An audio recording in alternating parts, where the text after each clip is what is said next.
दोस्तों, नए कानून में महिलाओं की सुरक्षा का पुरजोर बंदोबस्त किया जा चुका है दोस्तों।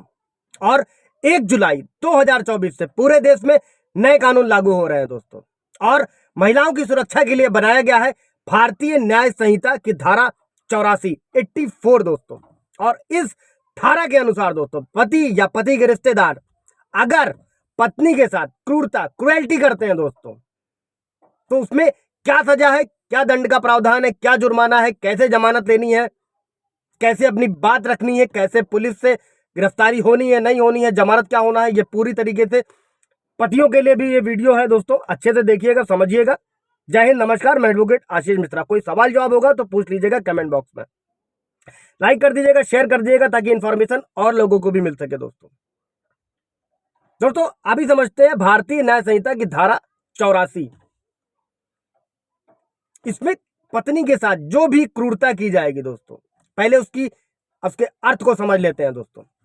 किसी भी महिला के साथ जानबूझकर या ऐसा व्यवहार करना जो उसे आत्महत्या करने के लिए या उस महिला के शरीर के किसी अंग या उसके जीवन को नुकसान पहुंचाए या नुकसान पहुंचाने के लिए उकसाया जा रहा है दोस्तों, चाहे वो मानसिक हो या शारीरिक हो।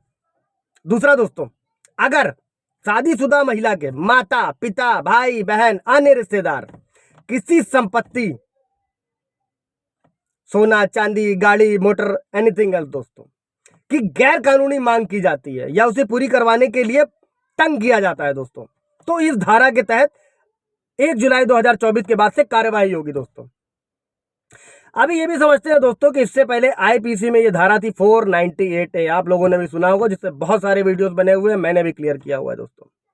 और ये धारा महिलाओं को असीम शक्ति प्रदान करती है दोस्तों। और बहुत सी महिलाओं ने पति और ससुराल वालों से सिर्फ और सिर्फ अनुचित लाभ लेने के लिए इस प्रावधान का दुरुपयोग भी किया है दोस्तों। और 498 महिलाओं के हाथ में एक हथियार बन गया है दोस्तों, जो अपने पतियों से बदला लेने की कोशिश कर रही है या परिवार के सदस्यों को ब्लैकमेल करने के लिए भी इस्तेमाल किया जाता है। क्योंकि एक ही शिकायत के साथ महिला, उसके पति, उसके रिश्तेदार सलाखों के पीछे चले जाते हैं दोस्तों। क्योंकि 498 धारा एक असंज्ञेय गैर जमानती अपराध है और इस प्रावधान के तहत दोस्तों आरोपी का बचाव करना भी एक मुश्किल काम होता है दोस्तों। और एक बार शिकायत दर्ज हो जाती है दोस्तों, तो एक महिला अपने पति और रिश्तेदारों को अपनी मांग में देने के लिए तलाक, गुजारा भत्ता, जबरन वसूली, किसी भी तरीके से, बहुत तरीके से मजबूर किया जाता है दोस्तों। अभी दोस्तों यही धारा होने वाली है भारतीय न्याय संहिता धारा 84 दोस्तों। इसमें पतियों की सिक्योरिटी का भी बंदोबस्त किया गया है दोस्तों, उसके लिए भी मैंने वीडियो बनाया हुआ है, आप जाकर देख सकते हैं। अभी इस वीडियो में क्लियर करूंगा 84 जो महिलाओं की सुरक्षा के लिए, और पति को क्या क्या नहीं करना है दोस्तों फ्यूचर में। अभी समझ लेते हैं दोस्तों कि क्रूएल्टी होती क्या क्या है। दहेज की लगातार मांग करना,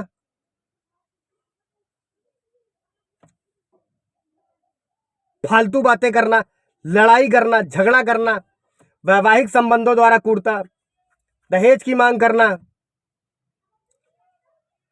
किसी बच्चे का अगर महिला गर्भवती है तो उसका लिंग निर्धारण करना, किसी तरीके से हमला करना, पत्नी को चोट पहुंचाना या मानसिक या शारीरिक रूप से चोट पहुंचाना, पति द्वारा या पति के रिश्तेदारों द्वारा परेशान किया जाना, ये सभी क्रूएल्टी के अंतर्गत आता है दोस्तों। जिसमें शादी के बाद महिला के साथ किसी भी तरीके का मानसिक या शारीरिक कोई भी शोषण किया जाता है दोस्तों। हाँ, लेकिन इस अपराध को पूरा करने के लिए कुछ आवश्यक शर्तें हैं दोस्तों, जिनका होना बहुत जरूरी है। उसी के बाद ये धारा लागू होती है दोस्तों। पहला तो महिला का शादीशुदा होना आवश्यक है और उस महिला को क्रूरता या उत्पीड़न का शिकार हुई हो, यहाँ तक कि दहेज की मांग भी क्रूरता का ही हिस्सा होती है दोस्तों, इसको भी समझ लीजिएगा। और ऐसी जो क्रूएल्टी की जा रही है या प्रताड़ित किया जा रहा है, ये पति के रिश्तेदारों द्वारा या घर वालों द्वारा, जो पति के रिश्तेदार उन्हीं के द्वारा की जा रही है दोस्तों। और दोस्तों सुप्रीम कोर्ट ने कहा है केवल पति के करीबी रिश्तेदार होने के आधार पर, इस पे कई सारे जजमेंट है जिसमें मैंने वीडियो बनाया, इसमें भी क्लियर करता हूं कि सिर्फ और सिर्फ पति के रिश्तेदार है इसलिए उनको कोर्ट में नहीं घसीटा जा सकता है। इसमें सुप्रीम कोर्ट की जजमेंट भी है जिसमें तत्काल गिरफ्तारी पर रोक है और बाकी फैमिली मेंबर्स का नाम भी हटवाया जा सकता है बहुत ही आसानी तरीके से दोस्तों। अभी ये भी समझिएगा दोस्तों कि इसमें अगर किसी महिला के साथ अन्याय हुआ है, चाहे वो शारीरिक, मानसिक या यौन क्रूरता हो दोस्तों, तो पुलिस से तुरंत संपर्क किया जाना चाहिए, FIR दर्ज कराई जानी चाहिए। अगर पीड़िता बुरी तरह से आहत है तो रिटर्न में या लिखित में कैसे भी करके FIR पुलिस स्टेशन में दर्ज कराई जानी चाहिए। उसकी जगह पर उसका कोई दोस्त या रिश्तेदार भी पुलिस से संपर्क कर सकता है। और अगर शारीरिक रूप से पुलिस स्टेशन के लिए महिला नहीं जा सकती है तो 112 नंबर पर भी कॉल किया जा सकता है। और ये भी ध्यान रखिएगा दोस्तों, अगर किसी के साथ भी ये घटना होती है तो 3 साल के अंदर पुलिस में एफआईआर दर्ज कराई जा सकती है दोस्तों।